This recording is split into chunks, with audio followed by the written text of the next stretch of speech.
Hi, Lily. We're going to take a look at your 5 characteristics posting here and give you some feedback. So I'll share screen. And here we are. So we'll take a look just at the overall posting at first. We've got everything labeled here. Looks good. Intensity, excellent. Position 6 and 2. That's all great. Yeah, it looks like you have everything sort of there. We've got exposures look good, lights and darks, meaning it doesn't look like things are way too dark or way too light or anything like that. Overall, the compositions, you're pretty much in there. We'll get into a couple of them, but I would say overall, you're activating the space pretty well, engaging all the way from the top to the bottom. You're coming in when appropriate and kind of getting some variety, not just kind of standing back at one particular distance, but kind of getting in there. So let's kind of come up to the top. We'll take a look at what you're at. So usually when we go through these things, we tend to see the images improve as we go. So the very first of the experiments is very simple, and you don't have a whole lot of control, really. I mean, you have your camera set up in one spot. You have a light where I'm telling you where to put the light, and you're really just arranging the bottles here and there in order to make the composition look appropriate given that lighting source. So it's very limited. However, the first sort of scenario usually looks very, very dramatic. Now, here's the thing: as I'm looking at this first image, it looks like we have 2 lights going on here. I'm not exactly sure. There might have been some other kind of anomaly going on, but I can definitely see a light coming from this direction. As you can see, there's a light hitting this right here, but there's also a light coming from this direction. So there's a light coming here, hitting the face of this stuff over here, right? And here. Then there's a light over here hitting over here. So this might have inadvertently been a shot that you made for your intensity and mistakenly put it in, because either that or there was a light source somewhere coming from somewhere that was getting into your shot. Either way, you can identify there's 2 light sources here. We wouldn't want that in there. Here again, it looks like there's 2 light sources going on. The reason I can tell is looking at the shadows. So we have the shadows going this way and shadows going that way. Let's just make sure you're not identifying these as, nope, you're not identifying them as intensity. So yeah, we're having 2 light sources here for some reason. I'm not sure where we're getting the second light source here. You've got this right behind here, but we're definitely having 2 light sources. We should not, in the direction, we shouldn't be looking at lights going in or shadows going in 2 directions. That means we have 2 lights. So these are photographs that you took during the intensity part of the project rather than the direction. The direction, we only had the 1 light moving around. This is 2 lights in the shot going on. It's very simple to identify that for you. I mean, we're not even it with the shadows, we can tell what that is. That said, I mean, they're beautiful photographs, but we definitely want to include just the ones that are the direction. Now, this looks like 1 light. So that is what 1 light would look like. 1 direction of the shadows, they're only going in 1 direction.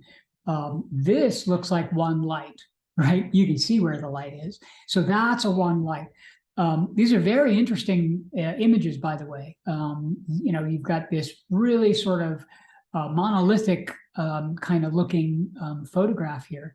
So yes, you have in the first few there, it looks like mistakenly put in images from the other one. So this might be just a simple matter of switching those out for other photographs that you shot during the direction portion rather than the other one.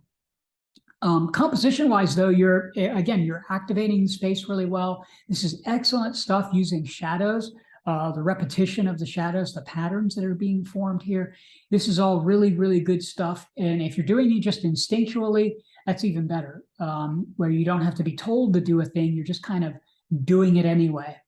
Now we're getting into, now we have the intensity, where this is where we have the two light sources. So we have one light on one side and the other light on the other side here. So that's what we should be looking at. Now I'm looking at them, and again, let me see here, we may be mistaking them. So I don't know if we need to maybe do, you know, when you're making photographs, maybe take notes on them or something, because I'm going to say that this light source is diffused. In other words, you got a screen over the light source here. These have diffusion over them. I can tell because of the shadows again. You see how soft these shadows are? That tells me that there's something diffusing the shadow, the light. Something is covering the light that's scattering it. So that's not what we want. We wanted the intensity to not have anything covering them. We want just to a key light and then a fill light on the other side. Again, it's just a matter of, like, you probably you're looking at all your images and then you were like, I don't know which ones, I forgot which ones were which. So we can correct that. I can easily tell, because I've been doing photography a long time, I can tell what kind of lighting looks like, and I can tell these are diffused because of the shadows. Hopefully you'll start to be able to tell that too, because you've gone through this first one and you know what to look for in terms of how to identify what the lighting is. So much so that hopefully there'll be a point where you might even be able to look at a professional photographer's stuff and figure out how they made the image. That said, these are very good in terms of the overall sort of composition. This is really, really kind of an interesting image where you're sort of creating almost this sort of like really strange abstraction with these geometric shapes and everything. Really excellent instinct here. We're just misidentifying which project it is, that's all, or which component of the project it is, because this is very, very good. This is excellent composition. This is excellent, sort of vision and arrangement of the objects. We just got to get the objects properly, the photographs properly identified. So now I had you guys lower that table and get a completely different perspective on it, just to see what would happen if you were now had an opportunity to look in a different way. And some people did what you're doing, where you come right over the top. Some people knelt down and whatever. But we're also working with the light now. And modifying the light as we go. So this one, hopefully you didn't have an opportunity to sort of miscalibrate on it, because it's just, should be the only one that's in color for you.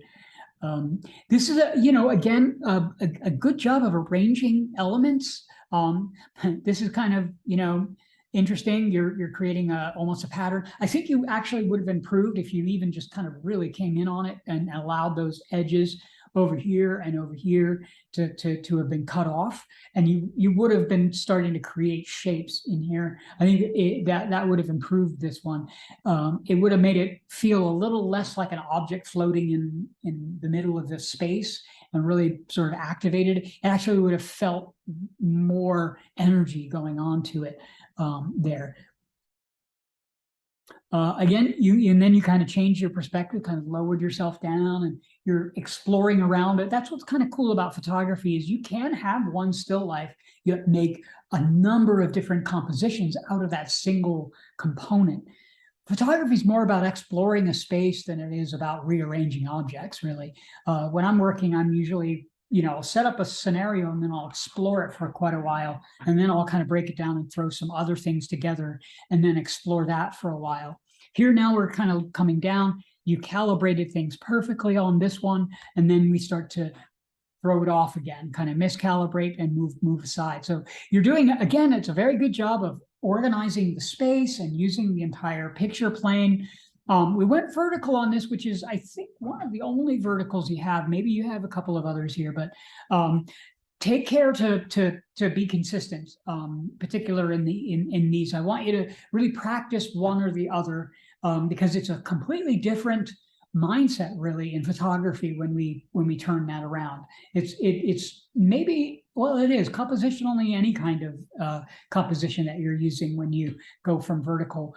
There's a whole nother way of thinking to compose when you have a strong vertical like that versus this way. And if you're continually going back and forth like this, it really is a jump, and it's very difficult to stay in that sort of mode. When you're moving back and forth, you're sort of throwing yourself off a little bit.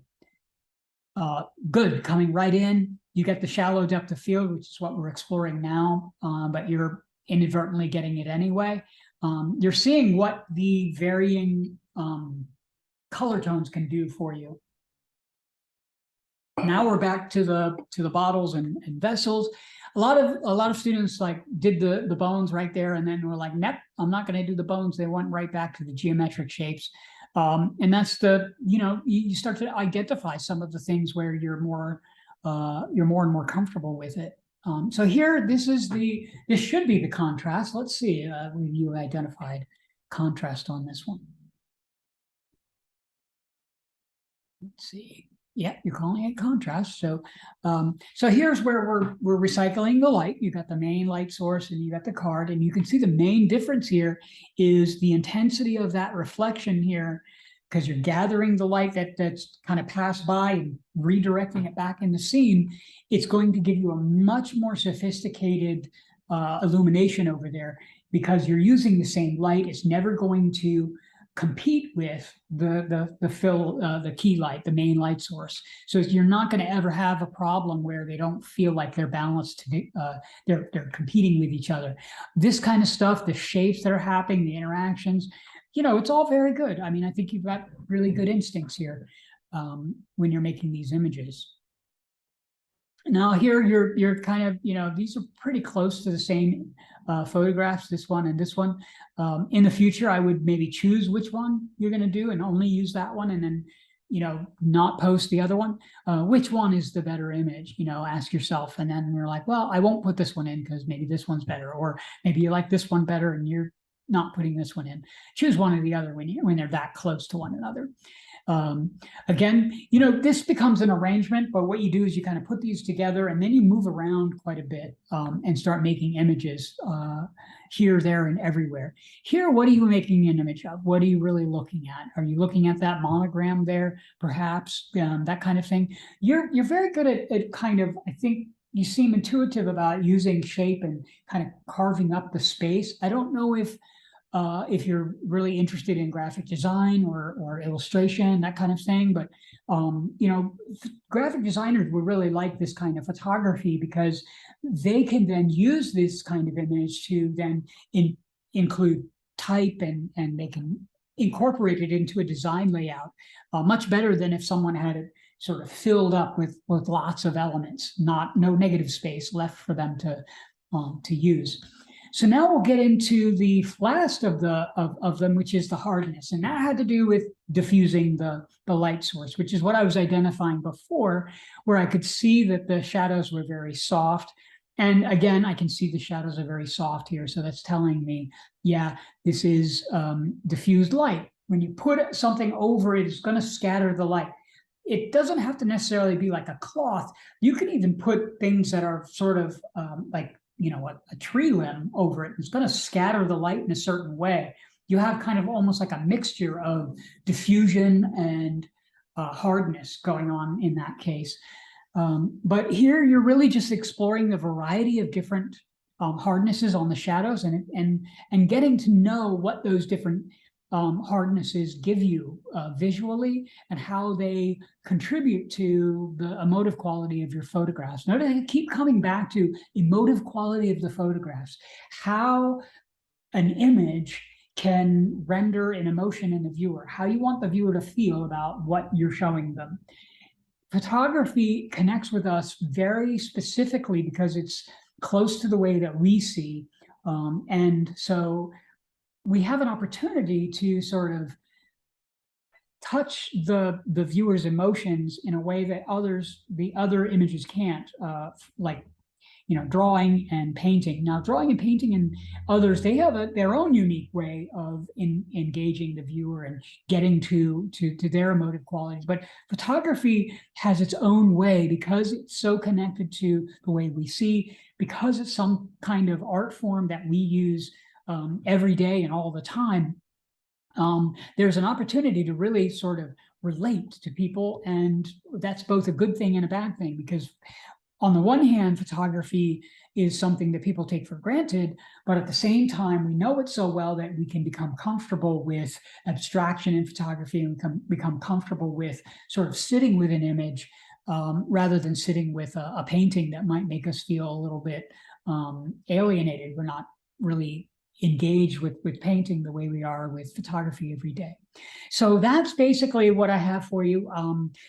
There was just a few things there with the labeling where we want to kind of go back and find some of those images. I'd be happy to go through some of those photos with you and help you identify which ones are the ones that you shot from the direction and from the intensity, so we can get those proper ones up there.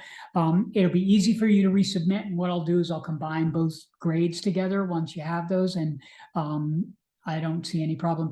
You've got a really good instinct with composition, which I've said many times, and I'm looking forward to seeing what you do in the future. So, all right, bye now.